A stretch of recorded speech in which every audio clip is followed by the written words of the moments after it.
ভাবতে পারেন একজন মানুষ দীর্ঘ ২৭ বছর ধরে লাগাতার হেঁটেই চলেছেন। অবিশ্বাস্য না? কোনো রকম পরিষেবা বা যানবাহনের সাহায্য ছাড়াই শুধুমাত্র নিজের দু পায়ের জোরে তাঁর এই অবিরত হেঁটে চলা। তার ইচ্ছে বা সংকল্প হচ্ছে শুধুমাত্র নিজের পায়ে হেঁটে সারা বিশ্ব পরিক্রমণ করা। আর তাই এতগুলো বছর ধরে তিনি দেশ থেকে দেশান্তরের পথে নিজের এই স্বপ্নকে বাস্তব রূপ দিতে ক্রমে হেঁটেই চলেছেন।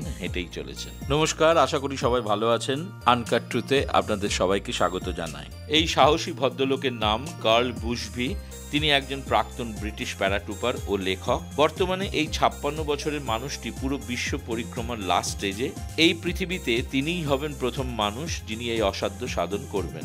তাঁর এই হেঁটে চলার অভিযান বা ট্রেকটি গালিয়াত অভিযান নামে পরিচিতি পেয়েছে। বর্তমানে তিনি প্রায় গোটা বিশ্বই পায়ে হেঁটে ফেলেছেন, আর কয়েক মাসের মধ্যেই তিনি তার দেশ, নিজের শহর বা নিজের বাড়িতে পৌঁছে যাবেন। তাঁর এই শুধুমাত্র পায়ে হেঁটে বিশ্ব পরিক্রমণ তিনি শুরু করেন ১৯৯৮ সালে। তিনি তাঁর এই অভিযান শুরু করেন দক্ষিণ আমেরিকার তীরের এক শেষ দেশ চিলি থেকে, কোনো পরিবহন বা পরিষেবা ছাড়াই শুধুমাত্র পায়ে হেঁটে। চিলি থেকে শুরু করে উনি হেঁটেই জঙ্গল, পাহাড়, মরুভূমি, নানান দেশ ও শহর প্রভৃতি পেরিয়ে কলম্বিয়া অবধি পৌঁছালেন।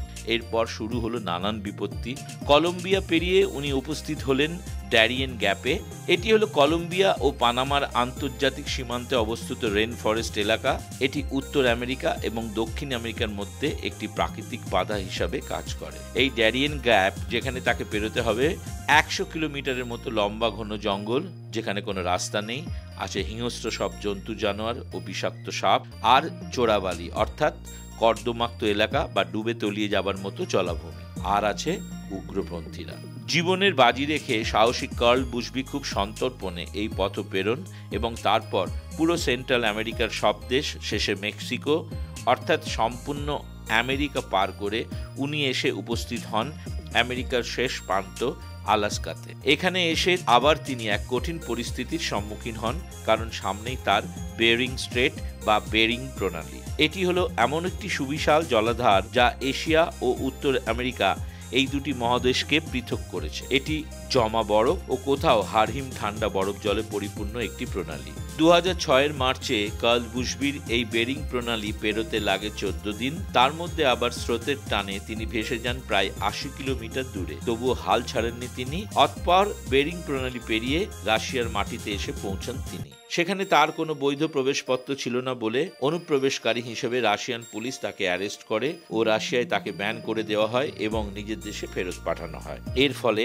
তার এই হেঁটে বিশ্ব পরিক্রমণ প্রায় বছর খানেক স্থগিত থাকে। তারপর ২০০৮ সালে বিশ্বজুড়ে আর্থিক মন্দা দেখা দেয়, ফলে কার্ল বুশবির স্পন্সররাও পিছপা হয়। কিন্তু এসব সত্ত্বেও কার্ল বুশবি হাল ছাড়েননি। তিনি নতুন উদ্যমে আবার তার অভিযানে নেমে পড়েন। সব বাধা বিপত্তি কাটিয়ে এবার হেঁটে তিনি সেন্ট্রাল এশিয়া অবধি পৌঁছে যান। এরপর তার সামনে পড়ে বিপজ্জনক ক্যাসপিয়ান সাগর। তিনি ভাবতে থাকেন কিভাবে এই ক্যাসপিয়ান সাগর তিনি পেরোবেন, কারণ ক্যাসপিয়ান সাগরের একদিকে রাশিয়া, যেখানে তিনি ব্যান হয়ে আছেন, আর অন্যদিকে ইরান, যার ভিসা পাওয়া অসাধ্য। কিছুটা ভাবনা চিন্তা করে উনি যেটা ঠিক করলেন তা সাংঘাতিক। উনি সিদ্ধান্ত নিলেন যে সাঁতরেই এই বিপজ্জনক ক্যাসপিয়ান সাগর উনি পেরোবেন। উনি ২০০৪ আগস্ট মাসে ৩০০ কিলোমিটার চওড়া ক্যাসপিয়ান সাগর টানা ৩১ দিন সাঁতরে পার হলেন সাহসিকতার সাথে। বিশ্ব ইতিহাসে কার্ল বুশবি প্রথম ব্যক্তি যিনি সাঁতরে ক্যাসপিয়ান সাগর পার করেছেন।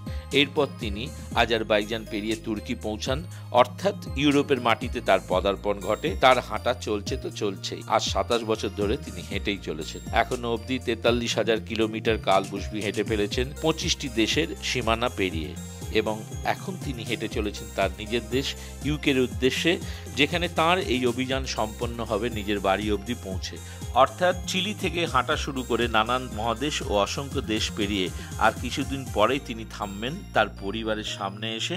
সমাপ্তি ঘটবে তার স্বপ্নের গালিয়াত অভিযানের। বিশ্বের প্রথম মানুষ হিসেবে গড়বেন বিশ্ব রেকর্ড। এক কথায় যা অভাবনীয়। আনকাট ট্রুথ টিমের প্রত্যেকের তরফ থেকে আমরা এই মহামানব কার্ল বুশবিকে জানাই আমাদের উষ্ণ অভিনন্দন, ভালোবাসা ও শ্রদ্ধা। ভালো লাগলে আমাদের এই চ্যানেলটি সাবস্ক্রাইব, ফলো, শেয়ার ও লাইক করবেন, আর অবশ্যই আপনাদের মূল্যবান মতামত আমাদের জানাবেন। সবাইকে নমস্কার, ভালো থাকবেন।